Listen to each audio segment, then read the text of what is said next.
Sabe aquela sensação de que, às vezes, o governo compra as coisas meio na correria, sem parecer ter um critério muito claro? E se existisse uma forma de, sei lá, planejar isso tudo antes, de um jeito mais inteligente e, principalmente, mais transparente? Exatamente. Na administração pública, olha, planejamento é a palavra-chave para fazer a coisa funcionar direito, para ter eficiência.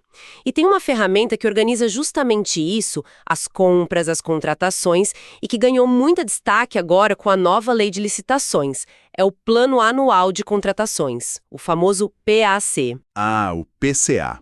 Hoje, então, a gente vai fazer uma análise mais a fundo desse instrumento. Queremos entender o que ele realmente significa, por que ele é tão importante agora e como é que ele funciona no dia a dia, na prática. Para isso, vamos dar uma olhada no que diz a lei nova, né? A 14.133, o decreto que regulamentou orientações do TCU, visões de especialistas e até um exemplo concreto, de um município. Isso. A nossa meta aqui é desmistificar um pouco o PCA, sabe? Mostrar que ele não é só mais um papel, mais uma burocracia para cumprir tabela. Não. Ele é uma peça fundamental para ter uma gestão pública mais eficiente, mais econômica e, olha, muito mais transparente. É transformar a intenção de gastar bem o dinheiro público num plano de verdade, visível para todo mundo. Legal. Então vamos lá, vamos empacotar isso. Podemos começar pelo básico. O que exatamente é o PCA e qual a lei por trás dele? Depois a gente vê os objetivos por que um gestor público deveria, assim, se importar mesmo com ele, e aí como ele é feito, um passo a passo mais simples, as boas práticas e onde o pessoal costuma tropeçar, né, as armadilhas. E fechamos com um exemplo prático e o impacto que isso pode ter. Combinado? Combinado. Então vamos lá. O que define esse tal de PCA, afinal? Olha, de forma bem direta, o PCA é um documento que junta, que consolida tudo que um órgão ou entidade pública planeja contratar no ano seguinte. Pensa assim, como se fosse um mapa das futuras compras. Bens, serviços, obras, tudo o que eles pretendem adquirir está ali, mapeado. Desde, sei lá, compra de caneta para o escritório até uma obra grande. É bom lembrar que antes, especialmente no governo federal, por causa de uma instrução normativa lá de 2019, a IN 01, se usava muito o termo PAC, Plano Anual de Contratações. Era a mesma ideia. O PCA atual meio que herda e aprimora essa lógica, né? Entendi a ideia do mapa. Faz sentido. E onde isso está formalizado na lei?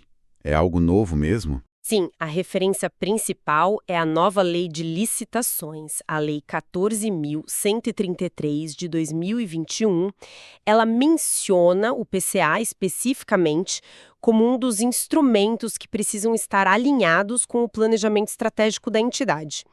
Sabe, essa lei depois foi detalhada, pelo menos no âmbito federal, por um decreto de 2022, o 10.947.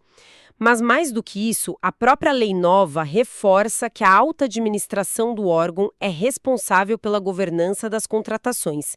E o PCA, bom, ele se encaixa perfeitamente nisso. É uma ferramenta de governança. Ele não é um documento solto, faz parte de um sistema maior de planejamento. Se é uma ferramenta de governança tão importante, então não é opcional, né? Todo órgão público tem que fazer o seu PCA. Ótima pergunta. Porque rolou uma certa discussão sobre isso no começo, sabia?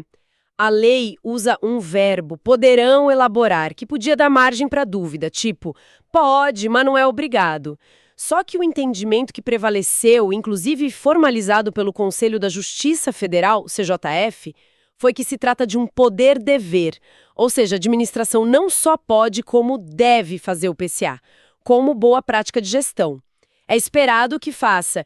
E uma mudança importante com a nova lei é que esse planejamento agora tem que cobrir tudo, todas as contratações previstas, mesmo as pequenas, por dispensa, inexigibilidade, não só as grandonas como era antes.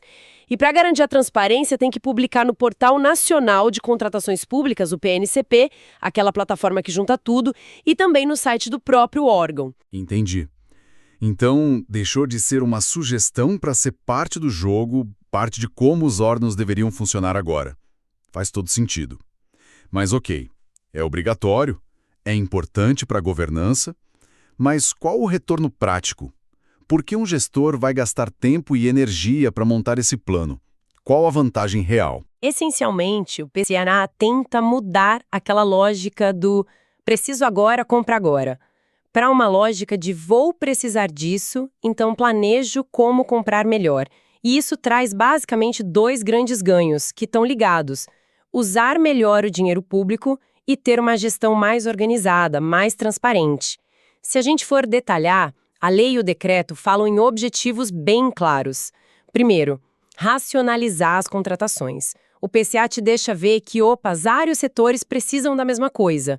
Aí dá para juntar tudo, comprar de uma vez só, padronizar. Isso gera economia de escala, menos processo repetido. Segundo, garantir o alinhamento. As compras precisam conversar com o planejamento estratégico do órgão, com outros planos, tipo de sustentabilidade.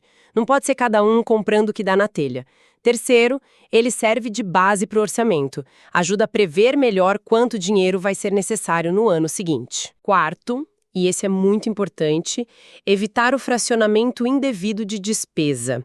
Aquela prática de picotar uma compra grande em várias pequenas para fugir de licitação.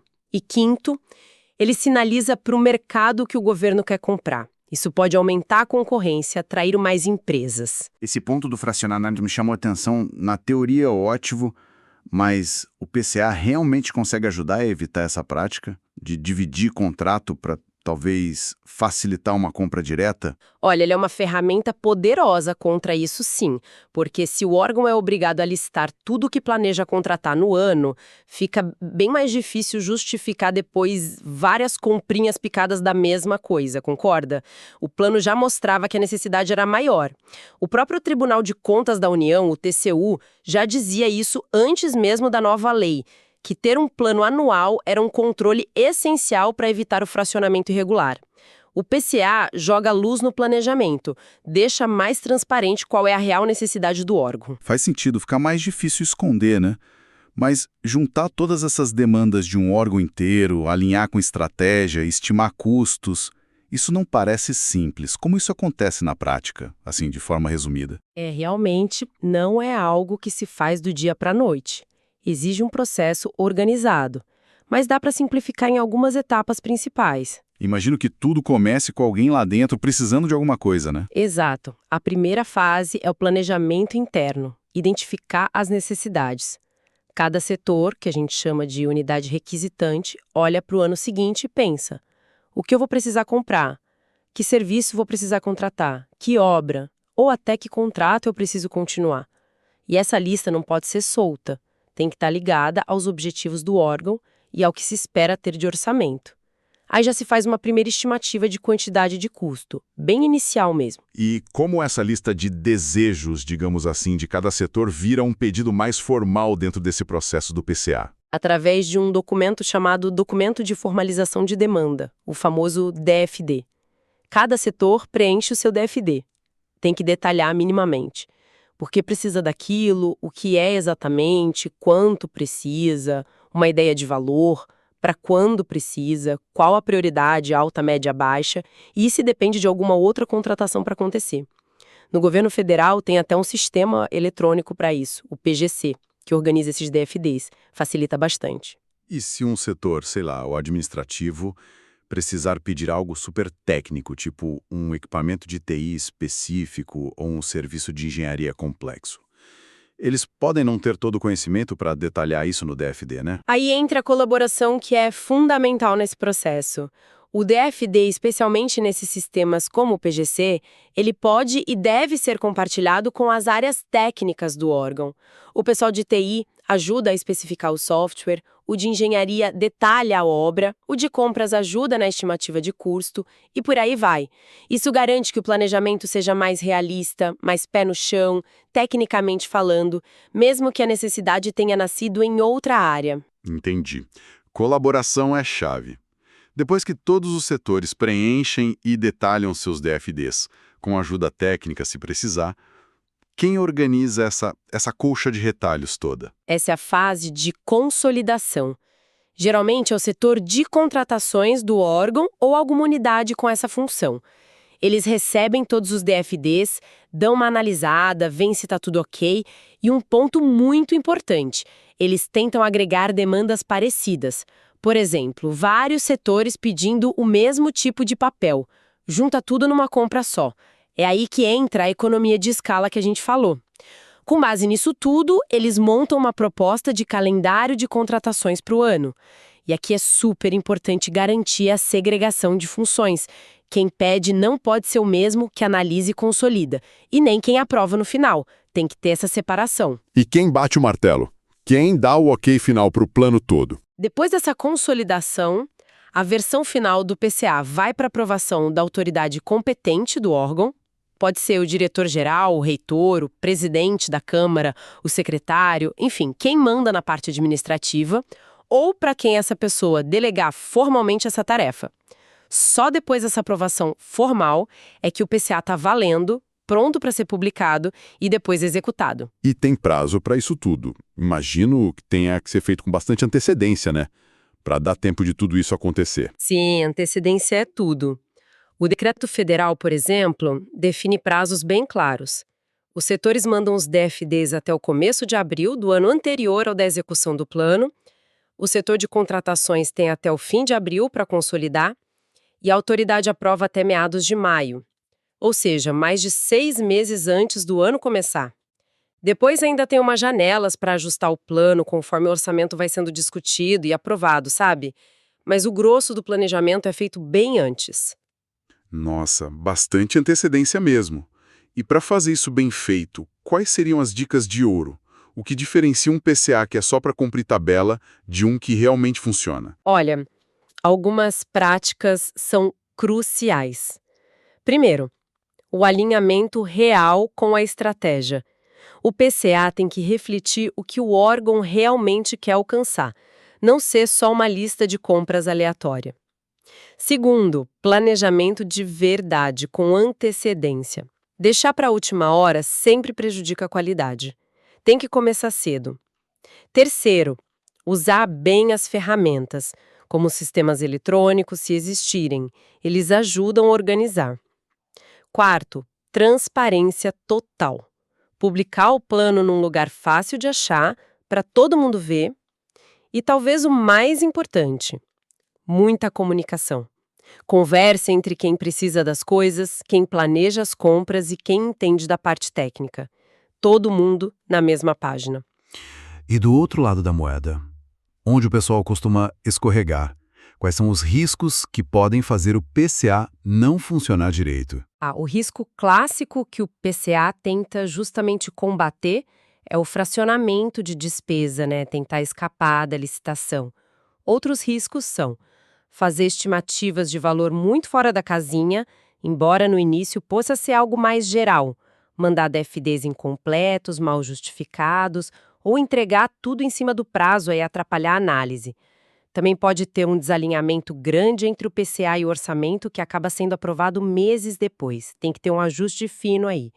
E um ponto crítico, não monitorar a execução do plano durante o ano. Não adianta nada planejar em maio e depois esquecer o documento na gaveta. A lei até prevê um relatório de riscos sobre a execução. Aí vale lembrar, contratar algo fora do PCA é exceção da exceção. Tem que ter uma justificativa muito forte de que aquilo era imprevisível. Não pode virar regra. Então talvez o maior risco seja esse mesmo. Tratar o PCA como mais um formulário, mais uma burocracia, e não como uma ferramenta viva de gestão. Do órgão tem que ser usado de verdade. Vamos tentar deixar isso mais concreto. A gente tem aquele exemplo real, né? Da Câmara Municipal de Paranapanema, em São Paulo. Como é que eles fizeram lá? Sim, o PCA deles para 2025 é um exemplo bem legal de como a teoria funciona na prática, mesmo num órgão menor. Eles definiram os objetivos alinhados com a lei, tipo racionalizar as compras, alinhar com as necessidades da Câmara. E a metodologia foi interessante. Eles olharam os gastos dos anos anteriores para ter uma base e depois levantaram as necessidades futuras, conversando com os setores internos e, olha que legal, com os próprios vereadores. Mostra aquela comunicação que a gente falou. E o resultado final? O que o plano deles mostrava de fato? O plano deles tem um anexo bem detalhado com os serviços e bens que eles planejaram. Para cada item, eles colocaram quem pediu, o que era, a quantidade, o valor estimado, a data prevista para contratar e a justificativa. bem organizadinho, transparente. Consegue dar uns exemplos do que eles planejaram contratar, só para a gente ter uma ideia? Claro, por exemplo, eles colocaram lá serviços essenciais, tipo energia elétrica da CPFL, com valor estimado para o ano e dizendo que era essencial, já prevendo começar em janeiro. Planejaram contratar licenças de software de gestão, um tal de CFFIC, que a prefeitura já usa, o que facilita, e outro software para o processo legislativo e para o site da Câmara. Ou seja, pensaram nas ferramentas para o trabalho da casa. Interessante. E além de energia e software, que são meio básicos, né? O que mais tinha lá? Eles incluíram também serviços de manutenção predial, para pequenos reparos, sabe? Coisa de hidráulica, elétrica básica. E manutenção dos carros da Câmara. E também bens de consumo do dia a dia. Planejaram comprar material de expediente, papel, caneta, essas coisas, lá para maio, e até gêneros alimentícios, o famoso cafezinho, açúcar para setembro. Isso mostra um nível de detalhe, né? Cobrindo desde coisas estratégicas até o operacional. E eles pensaram em como checar se esse plano ia ser cumprido mesmo ao longo de 2025. Tinha algum controle? Sim, o documento falava num plano de monitoramento. O controle interno da própria Câmara ficou responsável por dar uma olhada na execução do PCA a cada 3 meses. Isso é chave para ver se está saindo como planejado, entender por que algo atrasou e fazer ajustes se precisar. E claro, eles publicaram o PCA todo no site da Câmara. Transparência total. Qualquer pessoa pode ir lá e ver o que a Câmara planeja comprar. É um exemplo que mostra que, com organização, mesmo estruturas menores conseguem fazer um bom PCA. Juntando tudo isso então, o que significa, no fim das contas, ter um PCA bem feito, bem executado na administração pública? Qual o grande impacto disso? Significa, olha, uma mudança de mentalidade importante. Sair daquela gestão que vive apagando incêndio nas contratações para uma gestão mais estratégica, mais proativa. O PCA, quando levado a sério, ele leva a um uso mais eficiente do dinheiro público. Por quê? Porque permite compras melhores, reduz desperdício, reduz gasto emergencial, que quase sempre é mais caro. Ele também aumenta a transparência. A sociedade pode acompanhar o que o governo planeja fazer com o dinheiro e dá mais previsibilidade para o mercado, para os fornecedores. Isso pode atrair mais gente, gerar mais competição, melhores propostas lá na frente. No fim da linha, a expectativa é que isso se traduza em serviços públicos melhores para a população. Ou seja, ajuda a combater aquela sensação lá do começo que a gente falou, né? De compras meio na correria, no improviso, que muitas vezes gera desconfiança e não é eficiente. Exatamente. Ele estrutura o processo todo, desde quando surge a necessidade até a previsão de quando contratar. Ele promove a governança porque existe planejamento, exige alinhamento com a estratégia e fortalece a confiança na administração pública, porque torna tudo mais racional, mais organizado e principalmente mais transparente. Bom, recapitulando então o nosso mergulho de hoje. O PACE, o Plano Anual de Contratações, é esse mapa anual do que os órgãos públicos querem comprar ou contratar. Ficou obrigatório e mais amplo com a nova lei de licitações e é uma ferramenta-chave para planejar melhor, buscar economia, dar transparência e garantir que as compras façam sentido dentro dos objetivos do órgão. Certo? É isso aí. É uma ferramenta que exige, sim, planejamento antes, colaboração interna, disciplina para executar e monitorar depois. Não é simples, mas o potencial de transformar a gestão é enorme. Mudar a lógica reativa para uma abordagem mais proativa, mais estratégica com o dinheiro público. Fica aqui uma reflexão final, então. Hoje, o foco do PCA aparece muito na publicação do plano pronto, né? Para dar transparência ao que já foi decidido lá dentro. Mas será que a gente não poderia pensar em jeitos de envolver mais os cidadãos antes do plano ser fechado? Sei lá, talvez na hora de identificar prioridades ou apontar necessidades que a própria administração não viu.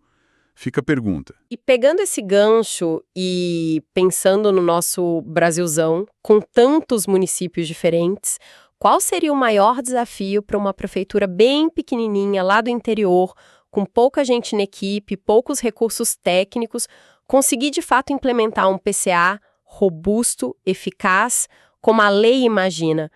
Como garantir que, nessas realidades tão diferentes e às vezes difíceis, o PCA não vire só mais uma formalidade no papel, difícil de cumprir e sem impacto real. Excelentes pontos para a gente continuar pensando. Com essas provocações, a gente encerra a nossa análise sobre o Plano Anual de Contratações. Esperamos que essa conversa tenha ajudado a clarear o que é e qual a importância dessa ferramenta. Agradecemos a companhia de todos e reforçamos: planejamento, busca por eficiência e transparência são caminhos essenciais para a gente ter uma gestão cada vez melhor dos recursos que são de todos nós. Até a próxima!